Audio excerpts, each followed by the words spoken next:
بسم اللہ الرحمن الرحیم۔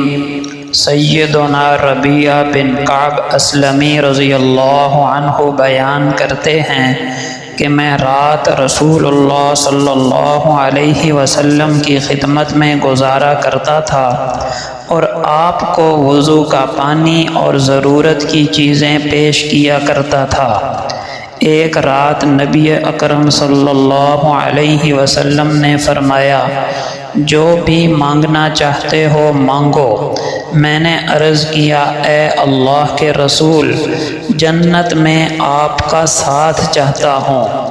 تو آپ صلی اللہ علیہ وسلم نے فرمایا، کیا اس کے علاوہ بھی کوئی خواہش ہے؟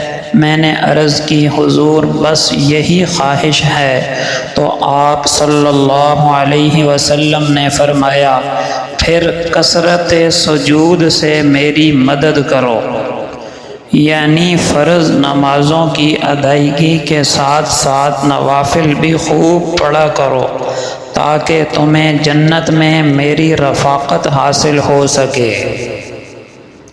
سیدنا ابو بکر رضی اللہ عنہ بیان کرتے ہیں کہ نبی اکرم صلی اللہ علیہ وسلم نے فرمایا، جو بھی بندہ گناہ کرتا ہے پھر وہ وضو کر کے 2 رکعت نماز پڑھتا ہے اور اللہ تعالیٰ سے اس گناہ کی معافی مانگتا ہے تو اللہ تعالیٰ اسے معاف فرما دیتے ہیں۔ سیدنا عبداللہ ابن بصر رضی اللہ عنہ بیان کرتے ہیں کہ رسول اللہ صلی اللہ علیہ وسلم نے فرمایا، اس شخص کے لیے جنت کی بشارت ہے جو اپنے نامہ اعمال میں استغفار کثرت سے پائے گا۔ سیدنا انس بن مالک رضی اللہ عنہ بیان کرتے ہیں کہ رسول اللہ صلی اللہ علیہ وسلم نے فرمایا، جو شخص 3 مرتبہ اللہ تعالی سے جنت کا سوال کرتا ہے تو جنت کہتی ہے، اے اللہ اس کو جنت میں داخل کر دے، اور جو 3 مرتبہ جہنم سے پناہ مانگتا ہے تو جہنم کہتی ہے، اے اللہ اس کو جہنم سے بچا لے۔ امام ابو حنیفہ رحمۃ اللہ علیہ کو 5 لاکھ احادیث یاد تھیں۔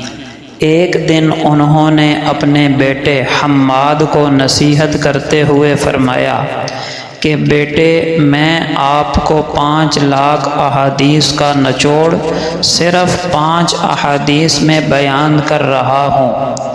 نمبر 1، نبی کریم صلی اللہ علیہ وسلم نے فرمایا، اعمال کا دار و مدار نیتوں پر ہے اور انسان کے لیے وہی ہے جس کی اس نے نیت کی ہو۔ نمبر 2، نبی کریم صلی اللہ علیہ وسلم نے فرمایا، انسان کے اسلام کی خوبی یہ ہے کہ لا یعنی اور فضول چیزوں کو ترک کر دے۔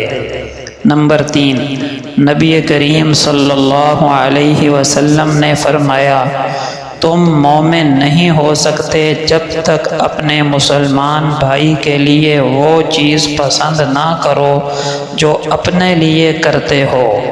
نمبر 4، حلال بھی ظاہر ہے اور حرام بھی، اور دونوں کے درمیان شبہ کی چیز ہے جن کو بہت سے لوگ نہیں جانتے۔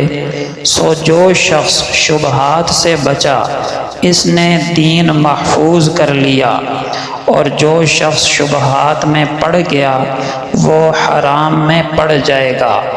جیسا کہ چرواہا اپنا ریوڑ کسی کھیت کی باڑ کے قریب لے جائے گا تو ان قریب ایسا ہوگا کہ اس کا ریوڑ کھیت میں بھی چرنے لگے گا۔ بلا شبہ ہر بادشاہ نے باڑ لگا دی ہے اور اللہ کی باڑ حرام کردہ چیزیں ہیں۔ نمبر 5، نبی کریم صلی اللہ علیہ وسلم نے فرمایا، کامل مسلمان وہ ہے جس کے ہاتھ اور زبان سے کسی مسلمان کو تکلیف نہ پہنچے۔ یہ 5 احادیث سنانے کے بعد فرماتے ہیں بیٹا ان 5 احادیث کو آئینے کی طرح رکھنا اور اپنے اعمال کا ان 5 احادیث پر محاسبہ کرتے رہنا۔ یہ 5 احادیث ان 5 لاکھ احادیث کا نچوڑ ہیں جو مجھے یاد ہیں۔ حضرت کعب ابن عجرہ رضی اللہ عنہ سے مروی ہے کہ نبی اکرم صلی اللہ علیہ وسلم نے جب حضرت کعب رضی اللہ عنہ کو نہ پایا تو ان کے متعلق پوچھا۔ لوگوں نے کہا وہ بیمار ہیں۔ آپ صلی اللہ علیہ وسلم چلتے ہوئے ان کے پاس آئے۔ جب ان کے پاس پہنچے تو آپ نے فرمایا کعب خوش ہو جاؤ۔ ان کی والدہ نے کہا کعب تمہیں جنت مبارک ہو۔ آپ صلی اللہ علیہ وسلم نے فرمایا یہ اللہ پر قسم کھانے والی کون ہے؟ کعب نے کہا اے اللہ کے رسول صلی اللہ علیہ وسلم یہ میری والدہ ہیں۔ آپ نے فرمایا ام کعب تمہیں کیا معلوم کہ شاید کبھی کعب نے بے فائدہ یا فضول گفتگو کی ہو یا جو چیز اس کی ضرورت کی نہیں تھی اسے روکا ہو۔ ابو مسعود بدری رضی اللہ عنہ سے روایت ہے کہ لوگوں نے سابقہ انبیاء کرام کی تعلیمات سے یہ بات حاصل کی کہ جب تجھے شرم نہ رہے تو جو جی میں آئے کرو۔ حضرت انس ابن مالک رضی اللہ عنہ بیان کرتے ہیں کہ آپ صلی اللہ علیہ وسلم نے فرمایا جانتے ہو چغلی کیا ہے؟ صحابہ نے کہا اللہ اور اس کا رسول بہتر جانتے ہیں۔ فرمایا کسی شخص کی بات دوسرے کے سامنے اس طرح بیان کرنا کہ ان کے درمیان فساد برپا کر دے۔ حضرت ابو ہریرہ رضی اللہ عنہ سے روایت ہے کہ رسول اللہ صلی اللہ علیہ وسلم سے پوچھا گیا لوگوں میں سب سے زیادہ معزز کون ہے؟ آپ صلی اللہ علیہ وسلم نے فرمایا جو اللہ سے سب سے زیادہ ڈرنے والا ہے۔